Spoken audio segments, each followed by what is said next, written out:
My first injury in 2006. I didn't care.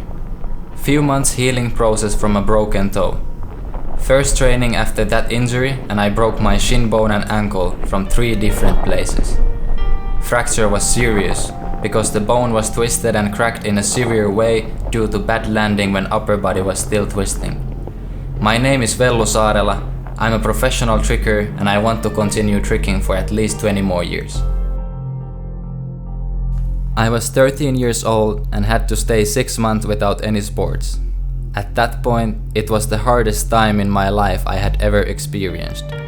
Full cast on the leg for a warm summer was like a torture, sweating like hell, but you couldn't scratch. Comeback for tricking seemed so unlikely.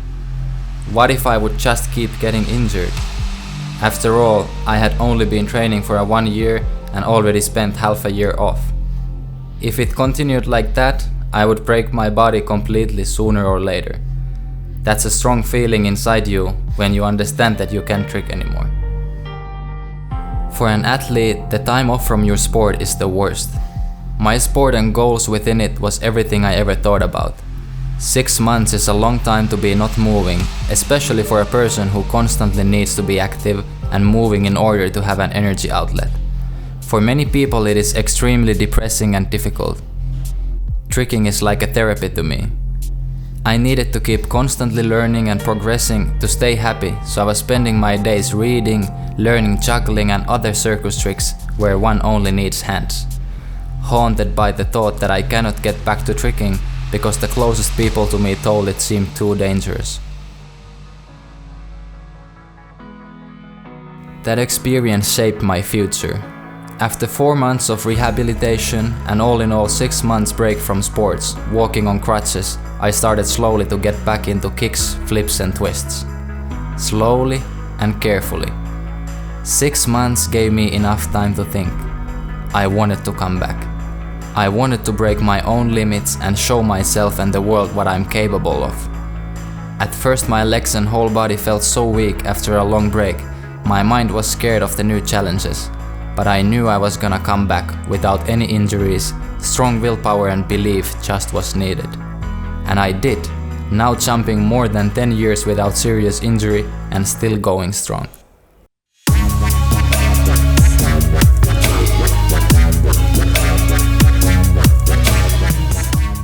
Changing the way you think about tricks is super important if you wanna stay healthy. We are not in a rush and we are definitely not machines. Think about it. Person who will for the next 10 years never stop training because of an injury is always gonna progress faster than the other one who keeps suffering consistently minor and major injuries. Time off from training builds up.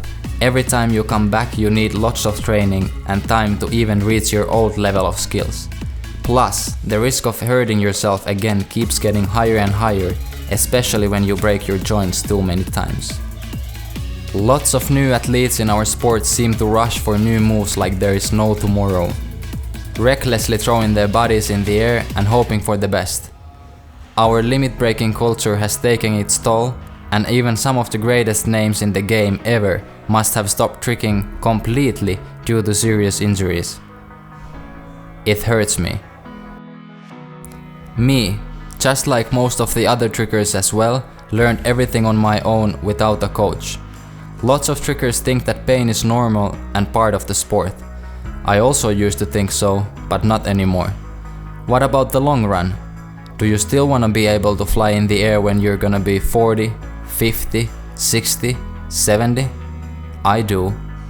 That's why I've started to value my body and tricks more, and you should too.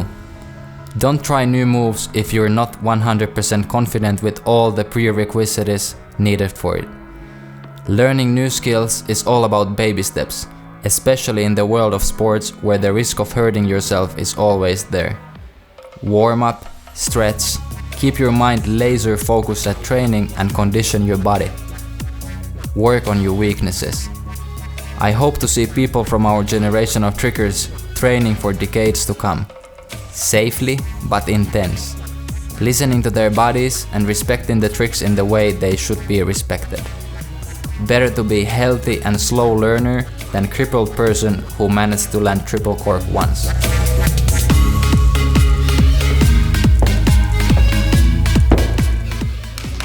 We, trickers, athletes, anyone who's more experienced than your training company, we are responsible. We should educate each other collectively to share the information. Can you imagine how important your guiding words and tips can be for someone? If you can prevent even one single injury from happening, it means preventing many months of darkness, possible depression. Tricking keeps many youngsters away from the streets, bad hoods and bad company. One injury, few months hanging out with the wrong people might have a huge effect on person's future. In the most extreme cases, preventing injuries can save lives. Don't you want to be the person who saved lives, instead of destroying them by keeping your experiences to yourself and mouth shut? It's time to step up and help each other's brothers.